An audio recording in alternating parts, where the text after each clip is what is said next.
I never thought I'd be the guy telling this kind of story, but here I am. My name's Dave, and I've been with my wife, Lisa, for about 8 years now. We met young, got married pretty quick, and honestly, I thought we had something solid. She's always been a little bitchy, sharp-tongued, quick to throw a tantrum, but I figured that was just her personality. I loved her anyway, or at least I thought I did. Things started to feel a little off about 6 months ago, but I couldn't quite put my finger on it. She'd come home late more often, make up some excuse about work or some bullshit, but I just shrugged it off. I figured maybe she was stressed, maybe she was just tired of the same old routine. Then she won that contest, the one where you get to visit a movie set and meet some celebrities. That was her big bragging point for months. She was so excited, practically glowing. I even went with her to the party afterward thinking, this must be her big moment. But the weird thing was, after that, she started acting even more secretive. She'd hide her phone, whisper when she thought I wasn't looking, and her stories about the trip didn't add up. She said she met a few actors, took some pictures, but that was it. Still, I felt like there was something she wasn't telling me. Then came the night I found out for sure. I remember it clearly. I'd been working late that week, and I came home early one night because I was feeling sick. I walked into the apartment, and the first thing I noticed was her phone lying on the table, buzzing constantly. I glanced at it out of habit, and there was a message from some guy, not just a friend, I could tell. It was flirty, a little too intimate, talking about how much he enjoyed her visit, how she looked in the pictures, and even some stuff about secrets they'd shared. My stomach dropped. I felt sick, like someone had punched me in the gut. I couldn't believe what I was reading. My wife, the woman I loved, was cheating on me with some actor she met on that stupid contest trip. She lied about everything, kept it hidden, and I was just stupid enough to trust her. I knew she'd be home soon, so I grabbed her phone, looked through her messages, her social media, everything. It was like a punch in the face, proof that she'd been lying, cheating, betraying me for months. And the worst part, she had no idea I'd seen it all. I was furious, broken, and honestly a little numb. I didn't sleep the rest of that night, just sat there staring at her phone, trying to process what this meant for us. The next morning, I woke up feeling like I'd been hit by a truck. My mind was a mess, anger, hurt, confusion, all swirling together. I kept staring at her, trying to figure out what I'd do next. I didn't want to jump to conclusions right away, but the evidence was pretty clear. She lied to my face for months, and I'd been blind to it. I kept thinking about everything I'd missed, the small signs I ignored, the times I caught her sneaking around, the late nights she insisted were work emergencies. I decided to confront her that day. No more hiding, no more pretending. I wanted the truth from her, and I was done being played. When she got home from her friend's lunch, I was already sitting in the living room, her phone in my hand. She saw it, her face twisted into a sneer, clearly knowing what I'd found. She tried to brush past me, acting like she didn't see the phone, but I held it up. "Lisa," I said, my voice low but trembling with contained rage. "Who is this? Who is this guy you've been texting? And don't lie to me because I already know everything." Her eyes flicked away and she smirked that bitchy smirk that made me want to punch her. "It's nothing, Dave, just some guy I met on set. Honestly, I was just having fun, getting away from your boring life. You're so serious all the time. I didn't think it was a big deal," she said, tossing her hair like it was some kind of excuse. I couldn't believe her. That was her defense. "You think I don't know what's really going on? I saw the messages. You've been sleeping with him, haven't you? All this time with your once-in-a-lifetime trip, your stories about making new friends, and I was just supposed to believe it was innocent." I felt my fists tighten, but I kept my voice steady. "I want to hear the truth, Lisa. How long has this been going on?" She rolled her eyes, her voice dripping with sarcasm. "Oh, please, Dave, you're overreacting. It's just sex, okay? It meant nothing. He's just a distraction. I don't love him or anything. It's just sex. You're so jealous, it's pathetic." Her words cut deep, but I knew her well enough to see through her lies. She was lying her ass off. That distraction was more than that. It was an affair that went on long after she supposedly had her once-in-a-lifetime experience. I felt my stomach turn again, anger boiling over. How did I get to this point? How did I let her get away with this for so long? My hands trembled as I clenched them into fists. I wanted to scream, to throw something, but I just sat there, staring at her, trying to process the betrayal. The woman I'd trusted, the person I'd thought was my partner in everything, had been cheating on me with some actor she met only because she wanted some excitement, some thrill. I kept replaying that damn message she sent him, how she called him her biggest secret, how she said she'd never felt this alive with me. That day, the realization hit me hard. I'd been nothing more than her fool, her safe bet, while she had her fun with someone who was famous and exciting. The hurt was overwhelming, but what was worse was the anger, deep, burning, and pure. I knew then that I wouldn't be able to stay in this marriage if she didn't own up and take responsibility. I was already planning my next move, even if I didn't know what that was yet. All I knew was this relationship was over the second I saw those messages. The trust was shattered and I was done pretending everything was okay. After I confronted her, Lisa's reaction was exactly what I expected, defiant, dismissive, and full of bullshit. She rolled her eyes again, crossing her arms like I was some kind of paranoid lunatic. Seriously, Dave, you're overreacting. I told you it was just sex, no big deal. You work so much, you're never around anyway. Maybe I needed this. It's not like I loved him or anything, it's just fun. You're so insecure, it's pathetic. Her voice was laced with venom, like I was the one doing something wrong by worrying about her. I felt my blood boiling. I wanted to scream at her, to tell her how much she'd hurt me, but I held back. Instead, I just looked at her and said, "You think I'm insecure? No, Lisa. You're the one cheating. You think you can lie your way out of this, but I saw the messages. I saw how much you've been lying to my face. You think I don't know what this has been? How long you've been doing this behind my back?" Her eyes flicked away again and she scoffed. "You don't know what you're talking about. You're just angry because I didn't tell you sooner. I didn't want to hurt you, but I couldn't keep pretending everything was fine. Maybe I needed some fun, some excitement. And honestly, I don't even like that guy that much. It's just sex, Dave. It's not like I'm leaving you for him. Can't you just get over it?" That's when I realized she wasn't going to stop. She was good at lying, at spinning stories, but I wasn't buying it anymore. I looked at her, feeling the cold emptiness settle inside me. I'd been blind, I'd been naive, and now I was just angry. I told her, "You're lying. You're trying to minimize what you did like it's no big deal, but it is. You cheated on me with some actor and you think you can just brush it off. No, that's not how this works. I'm done with your bullshit, Lisa."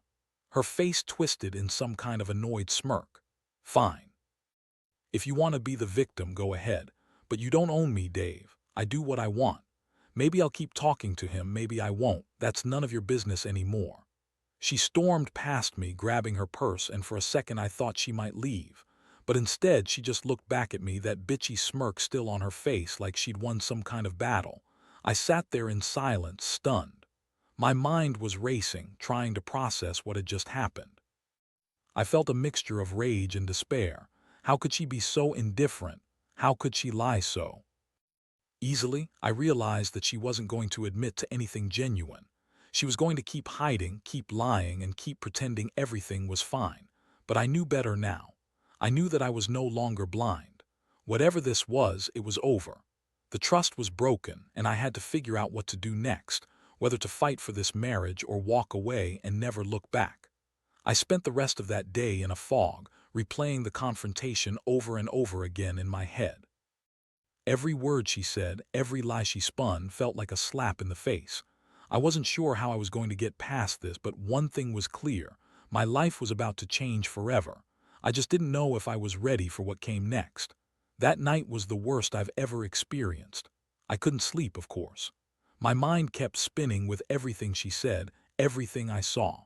The betrayal hit so hard I felt like I was drowning. I kept thinking about the moments when I was supposed to be happy, the trips we took, the dinners, even the ordinary days. All of it now tainted by her lies. I couldn't believe I'd been blind for so long, fooling myself into thinking we had something real. I kept going over her words, how she dismissed it as just sex, how she claimed she didn't love him, how she said she needed fun. That was enough to make me furious, but it also made me feel incredibly sad. I thought about all the times I'd been there for her, how I'd tried to be supportive, how I'd never once cheated on her or lied. Meanwhile, she was out there doing this behind my back with someone who was practically a movie star. It was humiliating. By the next morning, I knew I had to get out of the house, clear my head. I went for a walk, just wandering around the neighborhood. It was cold, but I didn't care. I was just trying to process everything. I realized I couldn't keep pretending she wasn't a liar, that she hadn't been cheating the entire time. I had to think about what I wanted, whether I wanted to stay and fight or cut it all off and start over. I decided that I needed proof. Something concrete to confirm what I already suspected. I went back to her phone just to see if I missed anything. I needed to be sure to have enough evidence to confront her again or to decide what was next. That's when I found more messages, texts, photos, even some videos of her and him, doing things I never wanted to see. She kept it all hidden like some secret stash. I felt a combination of disgust and heartbreak. How could she do this? How could she think she could get away with it? The worst part was knowing that all this wasn't just about some affair. It was about respect, trust, and the love I thought we had. And now those things felt shattered beyond repair. I kept telling myself I should be angry, and I was, but underneath that anger was a deep, aching pain. I trusted her with everything, my life, my feelings, my future, and she'd thrown it all away for someone who was just a fleeting thrill. That realization hit me hard. I was done being the fool. I had to figure out if I could forgive her or if I needed to leave it all behind. But right then I knew I couldn't stay, not with all that evidence staring me in the face. That afternoon I finally made a decision. I couldn't keep pretending everything was okay, not after what I'd seen and what I knew. I had to confront her again, but this time with everything laid out bare. I didn't want to be her fool anymore. I wanted to end this cycle of lies and betrayal once and for all. I waited until she got home, my heart pounding like crazy. When she walked in, I could see that smug look on her face, thinking she'd somehow gotten away with it again. I held up her phone, the screenshots of her messages and pictures visible on the screen. "Lisa," I said calmly but with a steel in my voice. "I've seen everything. The messages, the videos, the lies. You've been cheating on me with that actor for months. Do you want to tell me why? How could you do this after everything we've been through?" Her face froze for a second, then her expression twisted into one of pure venom. "Oh, please," she snapped. "You're just jealous because he's famous. You're so insecure it's pathetic. I told you I didn't love him. I was just having fun. You're so controlling, always working, never paying attention to me. Maybe I needed a little excitement, a little sex. It's not a big deal." I felt like I'd been punched in the gut.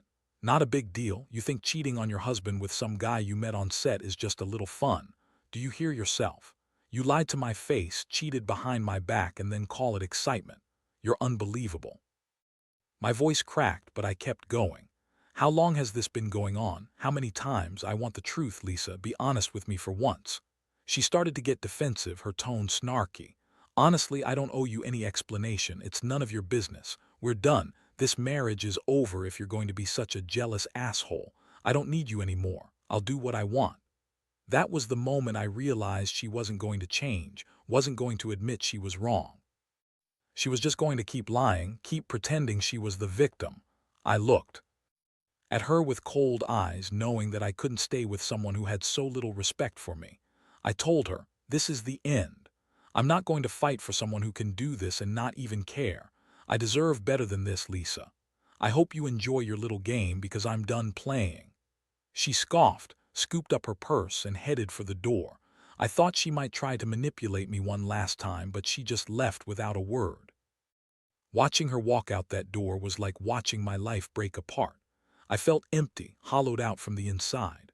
All that anger, all that hurt, some part of me wanted to lash out, but I knew it wouldn't change anything. She was gone, and I had to face the reality I'd created for myself. I was betrayed, humiliated, and now I was alone. I sat in that silence for a long time, staring at the door she just walked through. I realized I'd been a fool for so long, ignoring all the signs, believing her lies. Now I was left with nothing but a mess I didn't know how to fix. But one thing I knew for sure: this betrayal changed everything. It taught me that trust is fragile, that some people are better left behind, and that revenge, no matter how tempting, isn't always the answer. Sometimes walking away is the only way to save what's left of yourself. The days that followed were a blur. I threw myself into work, trying to drown out the pain and anger that refused to fade. Every time I thought about her, about the betrayal, I felt this mix of shame and relief. Shame for trusting her so blindly, and relief for finally seeing her true colors. I realized that I'd been holding on to an illusion of what we had, when in reality she was a stranger all along. That realization hit harder than anything else. I started to rebuild piece by piece. It wasn't easy. There were nights I'd lie awake, replaying everything, wondering if I should have fought harder, if I could have saved what was lost. But deep down, I knew that she'd made her choice. She'd chosen her thrill, her fame, her lies over us. I couldn't compete with that kind of empty excitement. I deserved someone who loved and respected me, not someone who saw me as a safety net or an obstacle. Looking back now, I've learned a lot from this disaster. Trust is fragile, and most of the time, people show you exactly who they are if you pay attention. Lisa's betrayal was a wake-up call, one I wish I hadn't needed, but am grateful for nonetheless.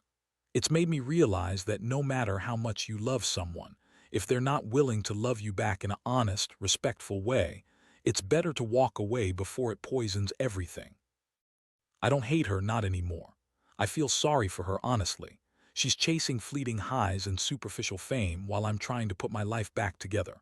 I've started dating again, cautiously, learning how to trust again without losing myself. I've also learned that revenge isn't worth it. It only prolongs the pain. The only thing I can do now is move forward, stronger and more aware. For anyone out there dealing with something similar, I'd say this: don't ignore the signs. Don't pretend it's just a phase or a misunderstanding. If you feel something off, dig deeper. And if you find out your partner been lying and cheating, walk away. No matter how much it hurts, you're better off alone than trapped with someone who doesn't respect you. You can rebuild, you can heal, and someday you'll find someone worthy of your trust again. But first, you've got to be willing to let go of the past and face what's real. That's the only way to start over.